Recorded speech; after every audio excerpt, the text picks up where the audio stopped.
గౌరవ మాజీ పార్లమెంట్ సభ్యులు రాజశేఖర రెడ్డి గారికి అత్యంత సన్నిహితంగా వారితోటి పనిచేసినటువంటి పెద్దలు ఉండవల్లి అనిల్ కుమార్ గారిని మాట్లాడవలసిందిగా కోరుతున్నాం.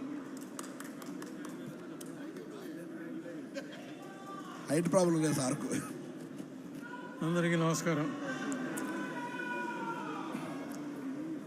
రాజశేఖర రెడ్డి గారి గురించి నేను చెప్పడం మొదలెడితే అన్ని కథలు మీరు అందరూ వినేసి ఉంటారు.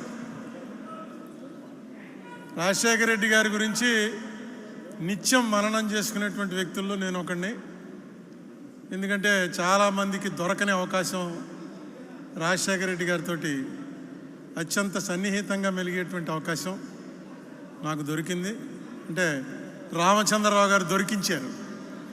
డాక్టర్ కేవీపీ రామచంద్రరావు గారు ప్రధానంగా రాజశేఖర రెడ్డి గారు ఎక్కడికి వెళ్ళినా, ఏ మీటింగ్లో వెళ్ళినా పక్కన నేను ఉండేలా ఈయన చూసేవారు.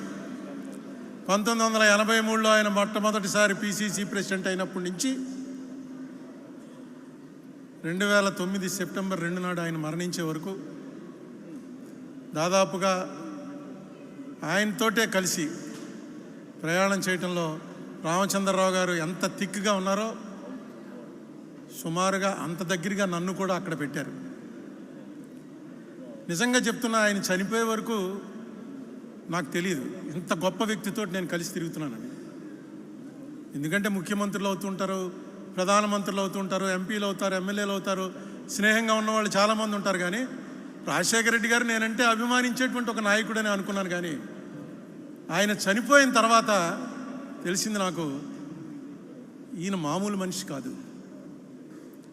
ఇప్పటి వరకు మన రాష్ట్రంలో ఎవరికి దొక్కని ఒక గౌరవం మీరు మర్చిపోయి ఉంటారు. హైదరాబాదులో వినాయక నిమజ్జనం అని జరుగుతుంది. అది యావత్ భారతదేశంలో ఒక పెద్ద ఈవెంట్. హైదరాబాద్లో జరిగినట్టుగా సౌత్ ఇండియాలో ఎక్కడ జరగదు. నార్త్లో కూడా ఎక్కడైనా మహారాష్ట్రలో 1-2 చోట్ల జరుగుతుందేమో. రాజశేఖర రెడ్డి గారు చనిపోయిన 3వ రోజునే ఆ వినాయక నిమజ్జనం సరిగ్గా సెక్రటేరియట్ ఎదురుకుండా హుస్సేన్ సాగర్లో జరుగుతుంది. ఆ రోజు మొత్తం అన్ని ఆఫీసులు మూసేస్తారు, స్కూల్స్ మూసేస్తారు. పోలీసులకైతే ఆ వేళ ఉన్నంత పని సంవత్సరంలో ఎప్పుడూ ఉండదు.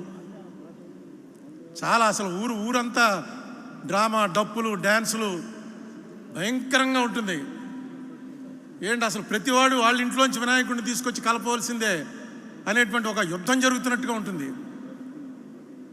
అది నేను చాలాసార్లు చూశాను హైదరాబాద్లో. అదొక ఎంజాయ్మెంటు, ఇంత బ్రహ్మాండమైనటువంటి మూమెంట్ అని. ఆ రోజు బాజా భజంత్రీలు లేవు, బాణసంచాలు లేవు. పిన్ డ్రాప్ సైలెన్స్లో నిమజ్జనానికి తీసుకొచ్చినటువంటి ప్రతి బండి మీద వినాయక విగ్రహం 40 అడుగులు 50 అడుగులు ఉన్న ఖైరతాబాద్ విగ్రహం నుంచి ఎవరో అప్పలకొండ అన్నవాడు తన ఇంట్లో పెట్టుకున్న చిన్న విగ్రహం వరకు అన్ని విగ్రహాలతోటి రాజశేఖర రెడ్డి గారి చనిపోయిన ఫోటో, ఆ ఫోటో పెట్టుకుని వచ్చారు. బహుశా ఈ గౌరవం ఎవరికి దక్కదు. ఎందుకంటే అది ఎవరో పెట్టించి ఫోటోలు పంచిపెట్టింది కాదు.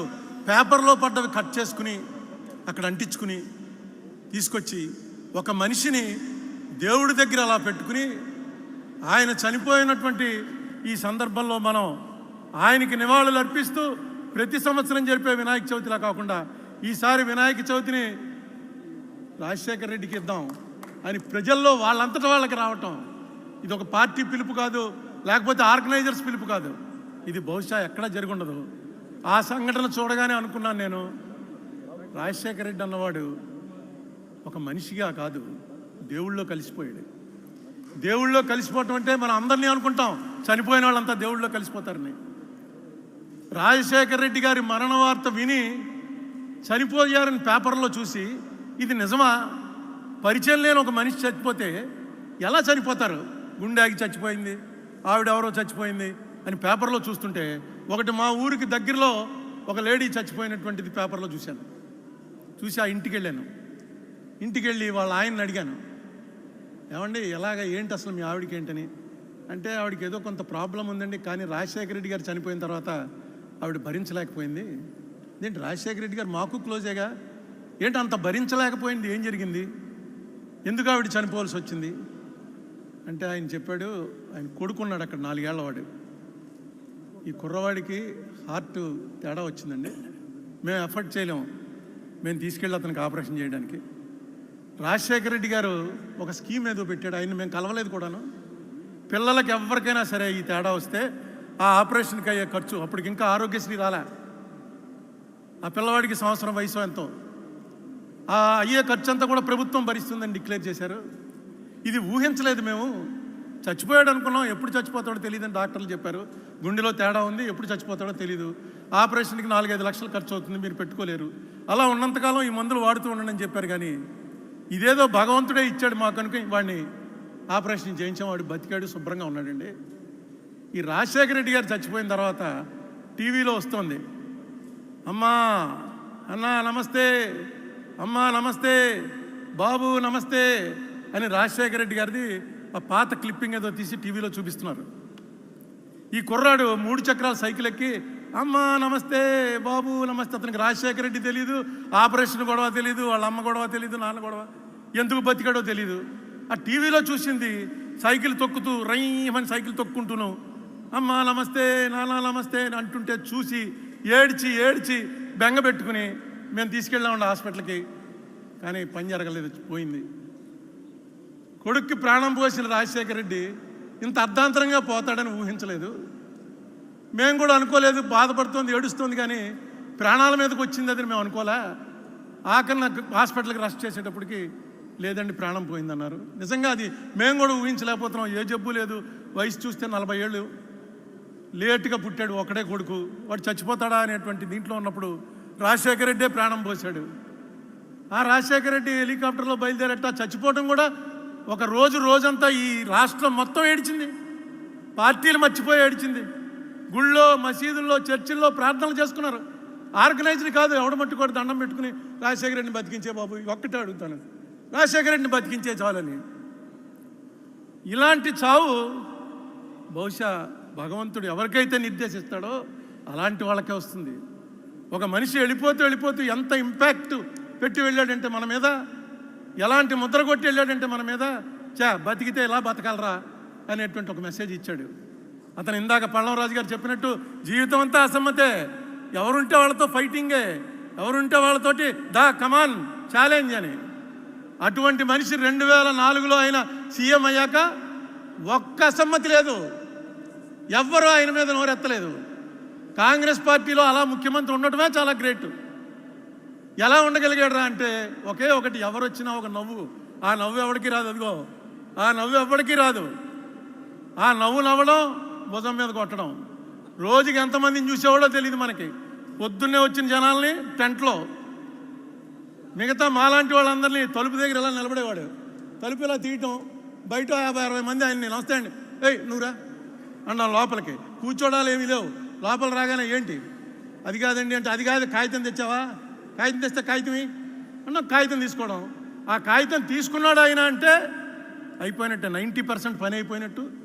ఒకవేళ అది అవ్వకూడని పని అయితే మొన్నటి పొద్దుటికి మనకు మెసేజ్ వచ్చేస్తుంది. ఇలాంటి నెట్వర్క్ ఆయన ఎప్పుడు ఏర్పాటు చేసుకున్నాడో, ఎవరితో డిస్కస్ చేశాడో ఎవరికి తెలియదు. ఈ రామచంద్రరావు గారి ఆఫీస్ ఎక్కడో ఉండేది, రాజశేఖర రెడ్డి గారి ఆఫీస్ ఎక్కడో ఉండేది. ఎప్పటికప్పుడు ఇక్కడ ఏం జరుగుతుందో అక్కడికి తెలుసు, అక్కడ ఏం జరుగుతుందో ఇక్కడికి తెలుసు. బహుశా డెలిగేషన్ ఆఫ్ పవర్స్ అనేది తెలుసున్నటువంటి, నేను చూసిన వాళ్ళలో ఇంత బ్రహ్మాండంగా తెలుసున్నటువంటి ముఖ్యమంత్రి కానీ నాయకుడు కానీ మరొకరు లేడు. ముఖ్యమంత్రులు అవుతుంటారు పోతుంటారు, కానీ నాయకుడు అనేవాడు అవ్వటం చాలా కష్టం.